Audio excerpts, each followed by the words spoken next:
لبيك اللهم لبيك لبيك لا شريك لك لبيك. Të përgjigjemi ty o Zot. Haxhi nuk është udhtim turizmi. Në haxh nuk shkohet për t'i bën 100, 200 apo 1000 fotografi. Në haxh nuk shkohet për ta fituar emrin haxhi. Çfarë ndjenje ishte kur ti ishe në Kabe? Çfarë kënaqësie ishte kur ti ishe në sejdë?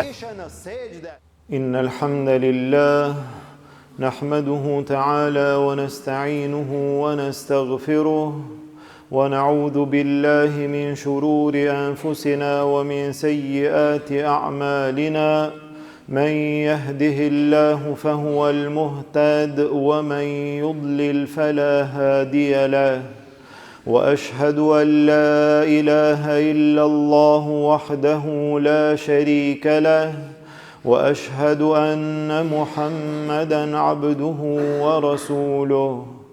اللهم صل على محمد وعلى آل محمد كما صليت على إبراهيم وعلى آل إبراهيم إنك حميد مجيد.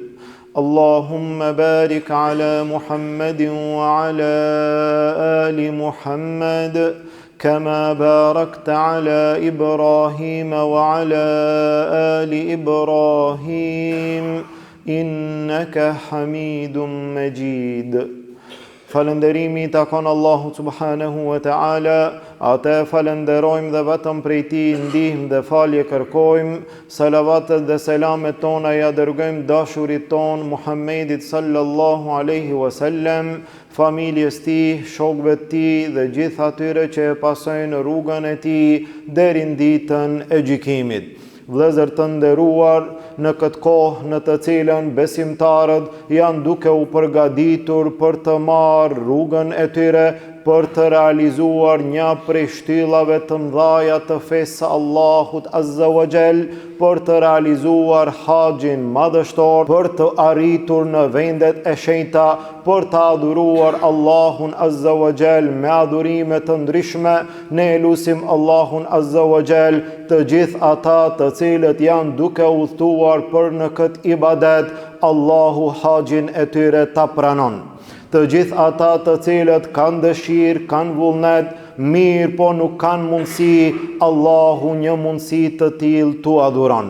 Vëllezër të nderuar, kur Ibrahimi alayhis salam dhe Ismaili alayhis salam e ngritën Kaben e bekuar, Allahu Azza wa Jall i tha Ibrahimit alayhis salam: وَأَذِّنْ فِي النَّاسِ بِالْحَجِّ يَأْتُوكَ رِجَالًا وعلى كل ضامر يأتين من كل فج عميق. O Ibrahim, thirë zanin për në haxh, thirë njerëzit që të vinë ta realizojnë haxhin. Ata do të vinë në kamb, ata do të vinë hipur, ata do të vinë nga vendet e ndryshme. Ibrahimi alayhis salam në atë kohë, në ato momente, duke qenë i vetmuar në Mekke me bashorten dhe djalin e vogël, thiri ti njerëzit. E kush do ta dëgjon këtë thirrje?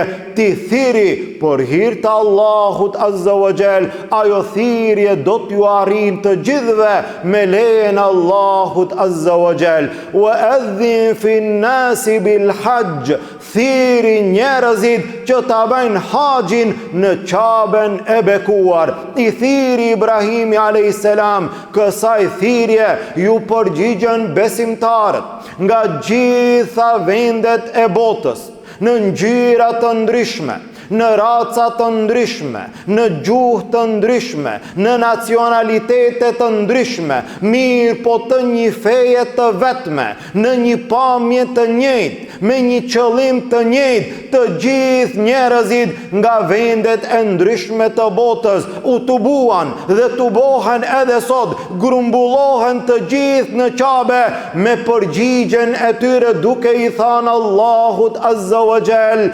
Labbaik Allahumma labbaik, labbaik la sharika lak labbaik. Të përgjigjemi ty o Zot, ti na thire prej në atë kohë, në këtë kohë, deri në kiamet, ne të përgjigjemi ty o Zot, me mira kilometra nga vendet e ndryshme, duke dhënë mundin ton, sakrificën ton, lodhjen ton, pasurin ton dhe çdo gjë që të vim në ato vende dhe të adhurojmë ty ja Rab, ashtu si ti e i kënaqur. Andaj secili i cili i është mundsuar që të niset për në haxh, kjo është një mirësi e madhe prej Allahut Azza wa Jall. Kjo është një dhuratë e madhe prej Allahut Azza wa Jall. Ky është një hajër i madh.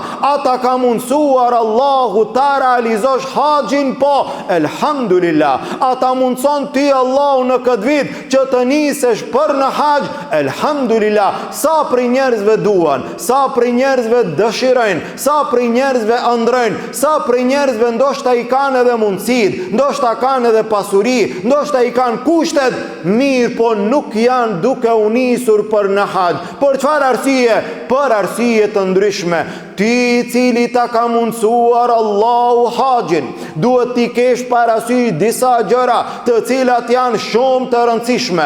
Çështja e parë, e cila është e rëndësishme në haxh dhe në çdo ibadet, ibadeti të bëhet vetëm për hir të Allahut Azza wa Jall. Për çfarë arsye shkon në haxh? Për hir të Allahut. Haxhi nuk është udhtim dëfrimi. Haxhi nuk është udhtim turizmi. Në haxh nuk shkohet për t'i bën 100, 200 apo 1000 fotografi. Në haxh nuk shkohet për të reklamuar. Në haxh nuk shkohet për ta fituar emrin haxhi. Gjitha këto janë gjëra dhe arsye tjera. Haxhi duhet të bëhet vetëm për hir të Allahut Azza wa Jall. Tha Allahu në Kur'an: "Wa atimmul hajja wal umrata lillah." Bëjeni haxhin dhe umren vetëm për hir të Allahut Azza wa Jall. Për çfarë arsye shkon në haxh? Për hir të Allahut Azza wa Jall. Gjithashtu të jesh falënderues ndaj Allahut. Thuaj elhamdulillah o Zot që ma mundsove mua në mesin e qindra apo mira muslimanve, mua më dallove, mua më dhurove, mua më ngrite që une këtë vit të jem i privilegjuar në mesin e pak atyre haxhinve të cilët do të nisen për në haxh. Elhamdulillah, kjo është një mirësi e madhe, kjo është një bereqet i madh. Ky është një shpërblim i madh deri në atë shkallë, sa që tha pejgamberi sallallahu alaihi wasallam në hadithin që nxjerr Imam Buhariu dhe Muslimi, tha: "Men hajja lillahi falam yarfuth walam yafsuq raja'a ka yawmi waladathu ummu." Subhanallah, vetëm ky hadith do të mjaftonte për çdo besimtar i cili i ka kushtet, i cili i ka mundësit që mos vonohet as edhe një ditë të vetme në momentin që i vjen mundësia të niset për të realizuar këtë ibadet madhështor. Tha pejgamberi sallallahu alaihi wasallam: "Kush e ban haxhin për hir të Allahut, falam yarfuth", nuk ka kontaktin tim me bashorten në kohë të caktuar, walam yafsuk, dhe nuk ban gjunahe të ndryshme duke qenë në haxh. Cili është shpërblimi? Raja ke yaumi waladathu ummu, kthehet prej haxhi si ditën të cilën e ka lindur nana e tij pa gjunahe. Subhanallah, çfarë shpërblimi është ky? Çfarë mirësi është kjo? Çfarë madhështi është kjo që nxit besimtarin që të mundohet ta realizon për hir të Allahut Azza wa Jall këtë ibadet të madh. Gjithashtu tha pejgamberi sallallahu alaihi wasallam: "Ai i cili e pason haxhin me umre, pasojeni, bëje haxhin, bëje umren, pasojen këtë mënyrë për hir të Allahut Azza wa Jall, Allahu do t'ia largon atij fukarallëkun." Mos ketë frikë besimtari se do të varfrohet prej haxhit, Mos ketë frikë besimtari se do të varfrohet prej umres. Ai i cili jep për Allahun, Allahu do t'i jep edhe më shumë. Ai i cili e pason haxhin me umre, Allahu do ta mbron, Allahu do ta pastron nga varfria dhe nga gjunahet, ashtu siç pastrohet hekuri i drishkur me zjarr. Ashtu e pastron Allahu këtë njeri nga varfria dhe nga gjunahet. Ai i cili e merr rrugën për në haxh, sinqeriteti të jetë pjesë e tij. Haxhi të bëhet për hir të Allahut Azza wa Jall. 2.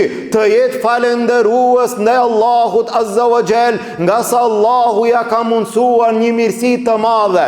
3.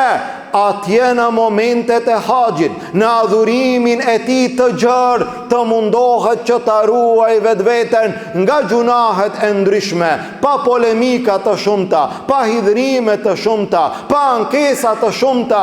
Tha Allahu Azza wa Jall: "Faman farada fihinna al-hajj fala rafatha wala fusuqa wala jidala fil hajj." Ati që Allahu ja ka mundsuar, ka rritur në haxh, ka hi në ihram, mos të merret me këto gjëra. Fala rafatha, nuk ka kontakt intim me bashorten gjatë asaj kohe të caktuar. Wala fusuqa, dhe nuk ka gjuna e tjera gjatë periudhës së haxhit, gjatë këtij ibadeti. Wala jidala fil hajj, dhe nuk ka polemika në haxh, nuk ka kundërshtime, nuk ka përplasje, nuk ka diskutime të cilat shkaktojnë hidhrim dhe shkaktojnë konflikt në mesin e njëri tjetrit. Ai i cili shkon në haxh duhet prej këtu të pajiset me sabër për hir të Allahut Azza wa Jall. Nga se në ato vende do të tubohen miliona njerëz, nga se në ato vende do të vi njerëz me tradita të ndryshme, me sjellje të ndryshme, me veprime të ndryshme. Besimtarit nuk i takon reagimi, besimtarit i takon durimi. Dhe e fundit, ai i cili kthehet prej haxhit, Allahu Azza wa Jall i ka mundsuar, elhamdulillah, ka qenë në Kabe, ka qenë në Mina, ka qenë në Muzdelife, ka qenë në Arafat, ka qenë në Medinë, në xhaminë e pejgamberit sallallahu alaihi wasallam, ka qenë në gjitha ato vende, i ka bërë gjitha ato ibadete. Në momentin që kthehen, le t'i lën anash ankesat, mos të merret me gjëra të vogla, mos të merret me gjëra të kota. E kemi pa dikant kështu, e kemi pa dikant ashtu, arabët, apo jo arabët, apo turqit, apo filani. Mos të merret me muhabete të kota. Ai i cili kthehet prej haxhit, let ju tregon besimtarve të cilët nuk kanë qenë në haxh, për kënaqësinë e ibadetit, për të mirat e ibadetit. Le të tregon çfarë përshtypje, çfarë ndjenje ishte kur ti ishe në Kabe, çfarë ndjenje ishte në tawafin tënd, çfarë kënaqësie ishte kur ti ishe në sejdë, çfarë përjetimi ishte në ujin e Zemzemit, çfarë madhështie kishte dita Arafatit e kështu me radhë. Le të përcjellen mesazhet e mëdha të këtij ibadeti, të kësaj shtylle themelore nga shtyllat e fesë Allahut Azza wa Jall, pa u marr besimtari me gjëra të ulta, me gjëra banale, me gjëra që nuk i takojnë atij. Andaj ne lutim Allahun Azza wa Jall, të gjitha ata të cilët e kanë kryer, e kanë realizuar këtë ibadet të madh, Allahu haxhin e tyre ta pranon. Të gjithë ata të cilët këtë vit janë duke udhëtuar për në haxh, Allahu gjitha adhurimet tua pranon. Të gjithë ata të cilët kanë dëshirë të flakt, mirë po nuk i kanë pasur mundësit, e lutim Allahun Azza wa Jall që Allahu haxhin edhe umren tua lehtëson. Ndërsa ata të cilët nuk kanë dëshirë, nuk kanë vullnet, nuk kanë ndjenjë për të realizuar një ibadet të tillë, megjithëse se i kanë mundësit, Allahu Azza wa Jall në ibadetën ndaj tij ti udhëzon. E lutim Allahun Azza wa Jall muslimanët kudo që janë, Allahu t'i ndihmon. Gjendjen e tyre Allahu ta lehtëson. Të varfërit tanë Allahu t'i pasuron. Të sëmurët tanë Allahu t'i shëron. Të burgosurit tanë të pafajshëm Allahu t'i liron. Të vdekurit tanë Allahu t'i mëshiron. Lusim Allahun Azza wa Jall nga dënimi i tij të na shpëton, në Jannatul Firdaus të na bashkon.